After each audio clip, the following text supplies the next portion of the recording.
Hello guys, welcome back to today study. और आज के क्लास में हम करने वाले हैं स्पोर्ट्स से रिलेटेड जीके और टॉप 50 मतलब 50 क्वेश्चंस है इसमें। और इन फ्यूचर एग्ज़ाम से पहले हम लोग और भी पढ़ेंगे। इसके अलावा जो जो क्वेश्चन मुझे मिलते जाएगा मैं उसको कलेक्शन करते जाऊंगा। ठीक है, ये एक दिन में नहीं तैयार होता है, एक दिन में तैयार करना हो तो कुछ भी मिल जाएगा। ठीक है, ये मैं कलेक्ट करते रहता हूँ कुछ इंपॉर्टेंट से क्वेश्चन। और गाइज इंग्लिश वर्ब का पार्ट 1 हमने किया है, पार्ट 2 आज नहीं आ रहा वीडियो, कल जरूर से ज़रूर आएगा। 110% कल वीडियो पार्ट 2 का आएगा ही, और कल से कंटिन्यू हो जाएगा इंग्लिश का। ठीक है, तो यहाँ पे देखो ये जो एक मिनट समझो, देखो स्पोर्ट्स से रिलेटेड दो टाइप के एग्जाम में क्वेश्चन आते हैं। मैं आपको हर चीज़ आपका जो है डाउट क्लियर करते जाऊँगा। करंट अफेयर से रिलेटेड आपका जो डाउट रहता है वो, स्पोर्ट्स से रिलेटेड दो टाइप्स के एग्जाम में क्वेश्चन आते हैं। पहला क्या, एक करंट अफेयर मतलब करंट क्या बेस्ड, मतलब जो हाल फिलहाल में जो स्पोर्ट्स से रिलेटेड बीती हुई होती है। और एक क्या होता है हमारा, एक जो है ओल्ड, जो हमारा पहले से रिकॉर्ड बना हुआ है स्पोर्ट्स का। ठीक है, वो वाला क्वेश्चन आता है। तो करंट से रिलेटेड इस बार बहुत कम चांसेस है कि क्वेश्चन एग्जाम्स में आए, बिकॉज 2020 में ड्यू टू चाइनीज़ वायरस आपके सारे जो है गेम थे क्या है भाई, पोस्टपोन हो चुके हैं। 2020 में थोड़ी कुछ हो रहा है ऑल ओवर द वर्ल्ड। ठीक है, तो यहाँ पे क्या हुआ, तो इससे 2020 में तो कुछ बना नहीं। अब बना कौन सा, अगर पूछा होगा इनकेस पूछ भी दे तो 2019 का कुछ क्वेश्चन पूछ सकता है, तो आप 2019 से रूबरू होंगे। अगर नहीं भी है तो थोड़े बहुत पढ़ लेना 2019 का करंट अफेयर। ठीक है ना, स्पोर्ट्स से रिलेटेड मैं बात कर रहा हूँ। तो गाइज यहाँ पे हम लोग ओल्ड वाले पढ़ेंगे। ठीक है, तो फर्स्ट क्वेश्चन क्या है, मैं थोड़ा ज़्यादा बात कर लिया बिकॉज आपका डाउट क्लियर करना जरूरी था। फर्स्ट क्वेश्चन क्या है, 20 मतलब 50 क्वेश्चन आज टोटल है इसमें। तो कमेंट करके बताना कि आपको ऑलरेडी कितने पता थे इसमें से। ठीक है, और चलो और कुछ क्वेश्चन पूछते जाऊंगा, अपना नाम स्टेट के साथ उस क्वेश्चन का आंसर बताते जाना। ठीक है, और सारे क्वेश्चन का आंसर एक ही बार बता सकते हो या फिर अलग अलग भी बता सकते हो। देखो फर्स्ट क्वेश्चन है, ओलंपिक ध्वज पर अंकित 5 छल्ले किसके प्रतीक है। हिंदी में तो मैं समझा रहा हूँ। देखो ओलंपिक का जो क्या होता है भाई, फ्लैग होता है, उस पर रिंग बना हुआ होता है। अब जैसे बना होता है मुझे एग्जैक्टली उसका लोगो याद नहीं है, ऐसे करके रिंग बना होता है, ये 5 होता है उसमें सर्कल। ठीक है, तो बोल रहा है वो किस चीज़ को क्या करता है, शो करता है। ये 5 महाद्वीपों को शो करता है, महासागरों को, या फिर 5 राष्ट्रीयों को, या फिर 5 खेलों को। तो वो जो होता है 5 कंटिनेंट्स को, मतलब 5 महाद्वीपों के लिए लिखा, मतलब ये जो सर्कल है 5 महाद्वीपों के नाम के लिए पांचों को शो करता है। कौन कौन भाई क्या क्या करता है, पहला ब्लू होता है, तो ब्लू किसको करता है, यूरोप को करता है। लिखते जाना, ब्लू जो होता है हमारा यूरोप को करता है। येलो होता है दूसरा, येलो किसके लिए करता है, एशिया महाद्वीप को करता है। ब्लैक जो होता है वो अफ्रीका को करता है। ग्रीन जो होता है वो ऑस्ट्रेलिया को करता है। और एक लास्ट में बचा हमारा रेड, तो रेड देखो किसके लिए करता है, हमें अमेरिका कहना गलत होगा, नॉर्थ एंड साउथ अमेरिका कहो। वहाँ के जो इंडियंस, वहाँ पे जो रेड इंडियंस है उनके लिए यूज़ किया जाता है रेड को। ठीक है, तो बेसिकली इसको नॉर्थ एंड साउथ अमेरिकन के लिए किया जाता है। ठीक है, अमेरिका के लिए। तो समझ में आ गया, तो फाइनली इसका आंसर ए होगा। डिस्कस करते जाएंगे, वैसे तो बहुत सारे क्वेश्चन है जिसका डिस्कशन करने का कोई ज़रूरत नहीं है, बट जो जिसमें है कुछ टॉपिक उसको पढ़ते जाएंगे। इनमें से कौन सा, तो कौन सा लिख दिया मैंने, टाइपिंग गलत है यहाँ पे, पढ़ लेना। कौन सा खेल ओलंपिक में शामिल नहीं है, तो जाहिर सी बात है कि आप लोग जानते हो कि क्रिकेट ओलंपिक्स में नहीं खेला जाता है, ये तो पता होगा। क्रिकेट ओलंपिक में नहीं है, तो आप इजीली इसको आंसर कर सकते थे, अगर आपका एग्जाम में आएगा तो कर सकते हो। ठीक है, पूछ रहा है दो ग्रीष्मकालीन ओलंपिकों को, ओलंपिक जो होता है उनके बीच में है कितने साल का अंतर होता है, ओलंपिकों खेलों के मध्य कितने वर्ष का अंतर होता है। बेसिकली समझ लो ओलंपिक्स के बीच में 4 साल का डिफरेंस होता है। ठीक है, 4 साल पे क्या होता है, ओलंपिक होता है। ठीक है, समर बोले या विंटर बोले, आपको 4 ही करना होगा। अभी देखो ये क्या बोल रहे हैं, ओलंपिक शब्द ओलंपस से आया है, जो नाम है एक, क्या है भाई, ओलंपस। देखो यहाँ पे क्वेश्चन बोल रहा है ओलंपिक जो शब्द आया है वो ओलंपक से, सॉरी ओलंपस, ठीक है, क यहाँ पे नहीं बोलना है, ओलंपस से आया है। तो ये जो है, ये नाम जो है ओलंपस किस चीज़ का है, एक झील का है, नदी का, पर्वत का, या फिर द्वीप का। तो ओलंपस क्या है, माउंट ओलंपस नाम का एक, क्या हमारा, माउंट बोले तो पर्वत है। ठीक है, जो कि ग्रीस में है, हिंदी बोले तो ग्रीक में है। तो ये कहाँ पे है, ग्रीक में, और पर्वत है वो क्या भाई, माउंट ओलंपस। ओके, उसी से ओलंपिक गेम का नाम लिया गया है। अभी क्वेश्चन नंबर 5 देखो क्या बोल रहा है। ये सारे क्वेश्चन रटने की ज़रूरत नहीं है, पीडीएफ दूंगा, बट उसका आंसर पीडीएफ में नहीं दूंगा बिकॉज मैंने टाइपिंग ही नहीं किया उसमें। आप बस रिवीजन करने के लिए पीडीएफ दे दूंगा, जो मैंने पढ़ाया अभी पीडीएफ से आप उसको रिवाइज कर लेना। अर्जुन पुरस्कार, देखो ये किस चीज़ से भाई, खेल कूद से, बिकॉज हम स्पोर्ट्स से रिलेटेड, गेम से रिलेटेड पढ़ रहे हैं, तो जाहिर सी बात है कि खेल कूद से ही रिलेटेड मैं अवार्ड के बारे में भी डिस्कस करने वाला हूँ। तो अर्जुन पुरस्कार खेल जगत में दिया जाता है, एग्जाम में पूछ देता है कि अर्जुन पुरस्कार बताओ किस चीज़ के लिए दिया जाता है। तो अब पता चल गया आपको। डीसीएम ट्रॉफी का संबंध किस खेल से है? तो डीसीएम ट्रॉफी, डीसीएम का फुल फॉर्म क्या होता है ये बताओ।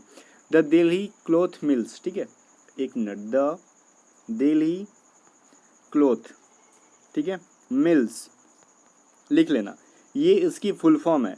अब ये क्या भाई, जब दिल्ली है तो ऐसी बात है कि इंडिया में होती है और हर साल होती है, ये एनुअल गेम है, ठीक है ना, तो दिल्ली में ही होती है।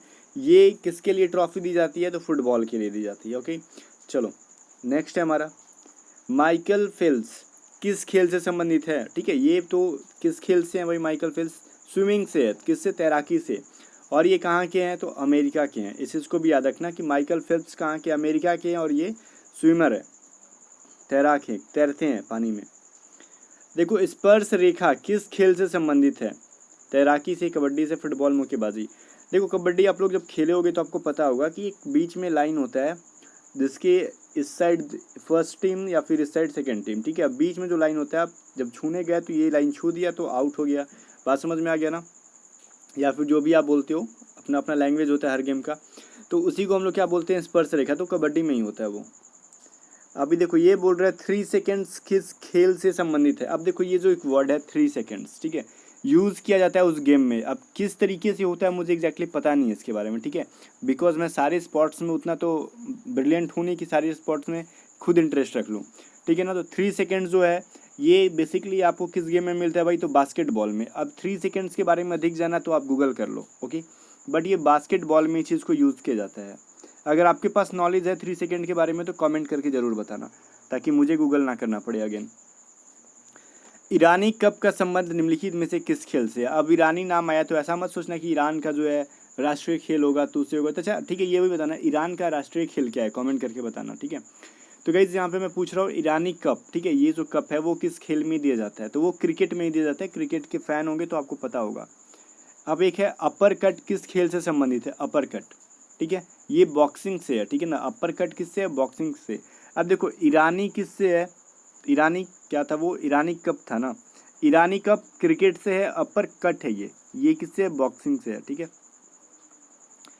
खो खो में कितनी क्रॉस लेंस होती है? ठीक है ना। अब देखो यहाँ पे ये क्या बोल रहा है? क्रॉस लाइन्स, लाइन्स के बारे में बोला जा रहा है, जो लाइन खिंचा हुआ रहता है उसके ना अंदर, वो उसके बारे में बोल जा रही है कि कितनी क्रॉस लेंस होती हैं। तो ये लेंस वाला चश्मा वाला लेंस नहीं बात की जा रही है, लाइन्स के बारे में। तो ये लाइन्स लिखना था, लेंस हो गया, ठीक है। सो गाइस देखो क्रिकेट में सॉरी खो खो में टोटल प्लेयर्स कितने होते हैं? तो खो खो में टोटल प्लेयर्स कितने होते हैं? 12 प्लेयर्स होते हैं। बट ये प्लेयर्स के बारे में नहीं पूछा, मैंने ऑलरेडी मेंशन किया है कि किस चीज़ के बारे में पूछ रहा है। तो ये 8 जो लाइन्स होते हैं जो क्रॉस करते हैं उसके बारे में पूछा जा रहा है। तो इसमें इंपॉर्टेंट ये बेसिकली ये कम पूछता है कि क्रॉस लेंस कितने हैं, ये पूछता है कि प्लेयर्स कितने हैं। तो आप याद रखना 12 प्लेयर्स होते हैं, ओके ना। हॉकी का जादूगर किसे कहा जाता है? तो ये तो बेसिकली सबको पता होगा कि मेजर ध्यानचंद है। और इनके बारे में जान जाओ, इनको दादा के नाम से भी बोला जाता है, दादा। तो पूछ दे कभी एग्जाम में, इन फ्यूचर किसी भी एग्जाम में, कि अगर आप दादा के नाम से किस प्लेयर को जाना जाता है, तो मेजर ध्यानचंद को ही जाना जाता है। क्वेश्चन नंबर 14 हमारा, निम्नलिखित में से कौन सा हॉकी का खिलाड़ी नहीं है? ठीक है, ये नहीं पूछ रहा है कौन सा हॉकी का खिलाड़ी है, पूछ रहा है कौन नहीं है। तो इसमें 3 प्लेयर हैं जो हॉकी खिलाड़ी हैं, बाकी GS रामचंद्र जो है ये क्रिकेट के प्लेयर हैं, ठीक है। तो इस चीज़ को याद रखना, ये क्रिकेटर है, बाकी सारे के सारे क्या हैं? हॉकी प्लेयर हैं। कनाडा का राष्ट्रीय खेल क्या है? अब मैंने यहाँ पे सिर्फ कनाडा दिया, अमेरिका दिया, जापान दिया, तो इसका मतलब ये नहीं कि एग्जैक्टली यही पूछ दे। हो सकता है किसी भी वैसे कंट्री जो कि काफ़ी फेमस हो, चर्चा में हो हाल फिलहाल में, उससे रिलेटेड आपको राष्ट्रीय खेल, राष्ट्रीय गेम पूछ दे, नेशनल गेम पूछ दे, तो आप पढ़ भी लेना खुद से भी थोड़ा मेहनत करके। तो फिलहाल यहाँ पे कनाडा की बात करें अगर हम, तो कनाडा का राष्ट्रीय खेल क्या है भाई? अगर आप में से किसी को नहीं पता तो याद कर लो, आइस हॉकी, ठीक है। कनाडा का क्या है राष्ट्रीय खेल? आइस हॉकी है, ठीक है। अब बताना इंडिया का राष्ट्रीय खेल क्या है? आपको तो पता होगा ना, मुझे उम्मीद है। तो इंडिया के पहले क्या करना है? आइस जोड़ देना है, तो कनाडा का पता चल जाएगा। संयुक्त राज्य अमेरिका का राष्ट्रीय खेल क्या है? ये इंडिया का नहीं, संयुक्त राज्य अमेरिका का है, ठीक है ना। तो संयुक्त राज्य अमेरिका का राष्ट्रीय खेल हमारा बेसबॉल, हमारा नहीं उनका, ठीक है ना। कनाडा क्या था? Ice hockey, okay. यहाँ पे देखो आइस हॉकी कनाडा का था। अब बाकी हमारा USA का क्या था? हमारा बेसबॉल। क्वेश्चन नंबर 17 क्या है? जापान का राष्ट्रीय खेल क्या है? जापान के बारे में पूछा जा रहा है, ठीक है। तो जापान के लोग भी ज़्यादा लंबे होते नहीं, और उधर भी जूडो कराटा काफ़ी चलता है। तो जूडो जो है जापान का है, ज से जापान, ज से जूडो, याद हो गया होगा। पोलो खेल का प्रचलन भारत के किस राज्य में हुआ? देखो, पोलो खेल जब हुआ भारत में, ये सबसे पहले मणिपुर में हुआ था, ठीक है ना, मणिपुर में। और ये किसके द्वारा किया गया था? तो तुर्कियों के द्वारा, टर्की जो आए थे ना तुर्क से लोग, उनके द्वारा। तो वही चीज़ है, भारत में पोलो खेल का प्रचलन किसने प्रारंभ किया था? तो तुर्कों ने। ओके, तो देखो वही सा क्वेश्चन से रिलेटेड था ये भी। कबड्डी खेल का जन्मदाता कौन सा देश है? तो ये अपना जो है भारत ही है, ठीक है। भारत ने कबड्डी को भी जन्म दिया है। इसके अलावा शतरंज को भी किसने दिया है? भारत ने ही दिया, ठीक है। तो शतरंज का भी जन्मदाता कौन है? भारत। और कबड्डी का भी कौन है? भारत। किस खेल का जन्मदाता, क्रिकेट खेल का जन्मदाता किस देश को? तो ये आपको पता होगा कि ये इंग्लैंड का है। तो ये सब बेसिक से क्वेश्चन थे, बट लास्ट में जैसे जाओगे बहुत ही इंपॉर्टेंट से क्वेश्चन आते जाएंगे, ठीक है। अब देखो यहाँ पे मैं पूछ रहा हूँ कि सुपर मैक्स क्रिकेट क्या होता है, ठीक है। कमेंट करके बताना अगर पता होगा आपको तो। इसके अंदर में भी जहाँ तक मुझे पता है कि टाइम को जो है, ड्यूरेशन को कम किया जाता है, ठीक है ना। अब देखो क्रिकेट की जो आधुनिक संस्करण सुपर मैक्स क्रिकेट की शुरुआत कहाँ की गई है? तो ये न्यूजीलैंड में है, ठीक है ना। अकॉर्डिंग टू विकीपीडिया ये न्यूजीलैंड में है। कुछ फेक वेबसाइट्स या फिर ऐसी जो ट्रेन वगैरह में आपको कुछ करंट अफेयर की बुक मिल जाती हैं, अगर ऑस्ट्रेलिया दिख जाए तो मत मानना, ये न्यूजीलैंड में ही फर्स्ट टाइम इसको किया गया था, ठीक है ना। बिकॉज मैंने ऐसी एक फेक, मैं सर्च कर रहा था इसके बारे में, सुपर मैक्स क्रिकेट के बारे में, तो वैसे मुझे एक फेक वेबसाइट पे मिल गया था ऑस्ट्रेलिया, जो कि नहीं न्यूजीलैंड होगा। अकॉर्डिंग टू गूगल में जो आप सर्च करोगे, विकीपीडिया जो है वो न्यूजीलैंड ही बताता है, ठीक है। अभी देखो वाटर पोलो में एक पक्ष खिलाड़ियों की संख्या कितनी होती है? बात ये कह रहा है एक पक्ष में, ठीक है, दोनों ओर के बारे में नहीं बात कर रहा। तो वो वाटर पोलो में कितने होते हैं भाई? 7। एक तरफ 7, तो टोटल मिला कितने हो गए? 14। बट ये एक पक्ष में बोले तो बोले 7, ठीक है, बाकी टोटल पूछे तो 14। पोलो में प्रत्येक पक्ष में खिलाड़ियों की संख्या कितनी होती है? ठीक है, ये उससे पहले क्या था हमारा? वाटर पोलो, बट ये क्या बोल रहा है? पोलो, ठीक है ना। तो पोलो और वाटर पोलो ध्यान रखना, दोनों अलग अलग चीज़ है। तो पोलो में प्रत्येक पक्ष में मतलब एक एक टीम में पूछा जा रहा है, तो ये कितने भाई? 4-4 होते हैं, ठीक है ना। और वाटर पोलो में कितनी होती हैं? 7-7, ठीक है ना। बट सिर्फ पोलो आएगा तो 4-4। बेसबॉल में टोटल कितने होते हैं? टोटल नहीं मतलब एक एक में, तो बेसबॉल में 9-9 होते हैं, ठीक है ना। 9 एक तरफ, 9 एक तरफ, तो याद रखना। देखो वाटर पोलो में कितने थे हर टीम में? 7। सिर्फ पोलो में 4। और बेसबॉल में कितने हुए भाई? 9-9, ठीक है ना, प्रत्येक मतलब एक एक टीम में। वॉलीबॉल में अगर बात की जाए कि प्रत्येक टीम में कितनी होती है, सारे एग्जाम में क्वेश्चन पूछे जाते हैं, तो ये 6 होते हैं। वॉलीबॉल में कितने होते हैं? 6 होते हैं। बेसबॉल में कितने होते हैं? अभी जस्ट मैंने आपको पढ़ाया, वॉलीबॉल में बेसबॉल में 9 होते हैं, और वॉलीबॉल में आपके 6 होते हैं प्रत्येक टीम में। बास्केटबॉल के प्रत्येक पक्ष में कितने खिलाड़ियों की संख्या होती है? तो ये सभी आपको याद करना होगा, रट लेना। ये जो है बास्केटबॉल में प्रत्येक में 5 प्लेयर्स होते हैं। तो ये सभी चीज़ के ट्रिक कोई काम नहीं आता, कंफ्यूज हो जाओगे। मैं तो बोलूँगा कि इसको आप रट लो अच्छे से, एक जगह चार्ट बना के चिपका लो कहीं, अगर याद नहीं होता तो बहुत सारे एग्जाम में पूछा जाता है। निम्नलिखित में से किस खेल की टीम में महिला तथा पुरुष दोनों खिलाड़ी होते हैं? ये इंपॉर्टेंट था, बिकॉज आपको थंबनेल पे भी ये क्वेश्चन दिख रहा होगा। देखो कार्फ बॉल, ये जो होता है ना, बेसबॉल, वॉलीबॉल, बास्केटबॉल, ऐसे करके ये भी होता है, बॉल से खेलने वाला एक गेम है कार्फ बॉल, ठीक है। तो इसके अंदर टोटल मिला के 8 प्लेयर होते हैं दोनों टीम में। एक टीम में 4 मेल, सेकेंड वाले में 4 फीमेल। बात समझ में आ गया? तो दोनों क्या होता है? मेल फीमेल मिला के टोटल 8 प्लेयर हो गया। इसको हम कार्फ बॉल के नाम से इस गेम को जानते हैं। किसी अंतर्राष्ट्रीय फुटबॉल मैच की सामान्य समयावधि कितनी होती है? टाइम ड्यूरेशन पूछ रहा है कि टोटल कितनी होती है जनरली। तो ये होता है 90 मिनट्स का, ठीक है ना, टोटल मिला के 90 मिनट का होता है। क्रिकेट खिलाड़ियों के मध्य हॉलीवुड के नाम से जाना जाता है। देखो शेन वॉर्न का नाम आपने सुना होगा, इनको हॉलीवुड के नाम से जानते हैं। बट यहाँ पे कमेंट आपको ये करना है, तो ये तो पता चल गया क्रिकेट से रिलेटेड है, एग्जाम में पूछ देता है कि शेन वॉर्न जो है किस गेम से रिलेटेड है, तो क्रिकेट से। बट ये कमेंट करके बताओ वो किस कंट्री से बिलोंग करते हैं, ठीक है, आपको बताना है कमेंट करके। अभी बॉम्बर किस अंतर्राष्ट्रीय क्रिकेटर का उपनाम है? तो ये सचिन तेंदुलकर को बोला जाता है बॉम्बे बॉम्बर। अगर आपको नहीं पता होगा तो आज के बाद आप भूलोगे भी नहीं, बिकॉज ये सबके फेवरेट होते हैं। लिटिल मास्टर के नाम से कौन खिलाड़ी जाने जाते हैं? आपको पता होगा सुनील गावस्कर को। ये सारे लुसेंट के क्वेश्चंस थे, लुसेंट में ऑलरेडी ये सारे क्वेश्चन दिए गए हैं, तो मुझे उम्मीद है कि आपको पता होगा। टर्मिनेटर के नाम से किसे जाना जाता है? तो हरभजन सिंह को, ठीक है। इन सभी क्वेश्चन पे बहुत ज़्यादा फोकस नहीं करेंगे। हरभजन सिंह को बोला जाता है उपनाम पूछता है रेयर में, ठीक है, बट हम छोड़ेंगे क्यों भाई। बाकी प्लेयर्स की संख्या ये सभी, और कौन सा कप किस खेल से है, ठीक है, ये सभी क्वेश्चन पूछ दिया जाता है। कौन सा अवार्ड, कौन सा कप, ठीक है, कौन सी शब्दावली, कौन सा वर्ड किस गेम में यूज़ किया जाता है, ये सभी एग्जाम में पूछता है। अब ये परिसर किसको क्या कहते हैं ये याद करना। देखो साइकिलिंग का परिसर उसको क्या कहते हैं, मतलब साइकिलिंग के लिए जो ग्राउंड होता है उसको किस नाम से बेसिकली जानते हैं, ठीक है। तो जिसमें हम साइकिलिंग करते हैं उसको हम वेलोड्रम के नाम से जानते हैं, वेलोड्रम के नाम से, ठीक है। अब देखो एक होता है रिंग और एक है रिंग, ये दोनों अलग अलग चीज़ें हम आगे पढ़ेंगे। बट साइकिलिंग के लिए वेलोड्रम और मुक्केबाजी के लिए क्या करते हैं, बॉक्सिंग के लिए हम रिंग का यूज़ करते हैं, रिंग का नहीं। जब भी अगर रिंग और रिंग दोनों एग्जाम में आ जाता है ना, तो कुछ कैंडिडेट क्या करते हैं, पहले रिंग लिखा है ना तो उसी को आंसर कर देते हैं, बिकॉज वो ध्यान से देखते ही नहीं है रिंग है कि रिंग है, तो वो रिंग समझ के उसी को आंसर करके आगे निकल जाते हैं और भूल जाते हैं। तो याद रखना रिंग अलग होता है, रिंग अलग होता है। तो भाई देखो तो रिंग का और रिंग का यूज़ कहाँ करते हैं आगे पढ़ोगे। घुड़सवारी के लिए आप क्या करते हो, एरिना का यूज़ करते हो। उसका जो ग्राउंड होता है उसको हम लोग एरिना के नाम से जानते हैं।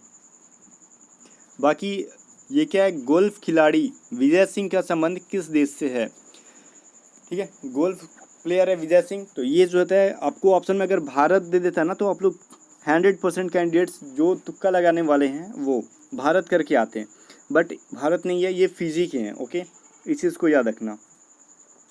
हम रिंग के बारे में जान रहे थे, तो देखो मुक्केबाजी के लिए रिंग होता है, और स्केटिंग जब खेलते हैं ना तो उसके लिए रिंग का यूज़ करते हैं, रिंग्स, ठीक है, आर से होता है ये, RINKS रिंग्स, ठीक है। अगर सिंगुलर बोलो तो रिंग अलग हो गया, रिंग अलग हो गया, ठीक है। चलो किस खेल का परिसर जो है कोर्स कहलाता है, कोर्स, ठीक है, कौन सा गेम है जिसको ग्राउंड को या फिर जिसमें हम लोग खेलते हैं उसको क्या बोलते हैं, कोर्स कहते हैं। तो ये हमारा गोल्फ है, गोल्फ को क्या बोलते हैं, कोर्स। अभी देखो ये इंपॉर्टेंट है, लॉन टेनिस से रिलेटेड पूछता है कि डेविस कप जो है वो किस गेम से संबंधित है, तो लॉन टेनिस से है, ठीक है ना। तो ये 50 क्वेश्चन को याद रटना नहीं है, बस एक बार वीडियो को देखो और एक दो बार PDF में प्रैक्टिस कर लो, हो जाएगा। यूरो कप किससे संबंधित है, यूरो कप, ठीक है। तो ये एग्ज़ाम में ऑलरेडी पूछा गया कि फुटबॉल से संबंधित है। पिछली बार एग्ज़ाम में किसी न किसी में डेविस कप के बारे में भी आया था और यूरो कप के बारे में भी आया था, ठीक है। एयरफोर्स और नेवी की मिला के मैं बात करूँ तो बिकॉज दोनों का मैं रिव्यू करा रहा था, तो मुझे याद है डेविस कप और यूरो कप के दोनों के बारे में किसी न किसी शिफ्ट में पूछा गया था, ठीक है ना। अभी देखो ओलंपिक खेल कितने वर्ष के अंतराल पर आयोजित किया जाता है, तो मैंने पहले मेंशन कर दिया था 4 साल के अंतराल पर, ठीक है। क्रिकेट की जो पिच की लंबाई होती है वो कितनी होती है, तो 20.12 मीटर की लेंथ होती है क्रिकेट पिच की लंबाई। तो ये सब चीज़ आपको बेसिक सी चीज़ें याद होनी चाहिए, बिकॉज कब पूछ दे कोई ठीक नहीं है, ठीक है। क्रिकेट में बल्ले की जो बैट की होती है वो अधिकतम उसकी जो है लंबाई क्या होती है, क्रिकेट की जो बैट होती है उसके बारे में पूछ रहा है, ठीक है। तो ये 38 इंच का होता है। अगर पूछा जाए कि उसकी स्टम्प की जो है लेंथ कितनी होती है, जो ग्राउंड से लेकर जो पिक का मतलब ऊंचाई होता है ना, अब ये नहीं जो अंदर चला गया, नहीं, ग्राउंड से लेकर बोल रहा है। देखो भूमि से जो है वहाँ से अगर हम करें कि ऊंचाई कितनी होती है अगर क्रिकेट की, तो वो 27 इंच होती है, तो बैट से कम ही है, बैट से बड़ा होता नहीं है, इस चीज़ याद रखना। बैट की कितनी थी भाई, बैट की हमारी थी 38 इंच और इसकी कितनी होगी हमारी 27 इंच, ठीक है ना। चलो अभी देखो ये क्या बोल रहा है हमारा, फुटबॉल में गोल पोस्ट की चौड़ाई कितनी होती है। देखो फुटबॉल खेलते और जो गोल मारते हैं तो वो जो बना हुआ होता है ना, तो उसकी चौड़ाई कितनी होती है हमारी, तो 7.32 मीटर होती है, याद रखना 7.32 मीटर। कभी एग्जाम में आ जाए तो उसको भूलना मत। ये सभी डेटा लिख के कहीं चिपका देना अपने जहाँ पढ़ाई करते हो वहाँ पे, कभी कभार देखते रहोगे याद हो जाएगा।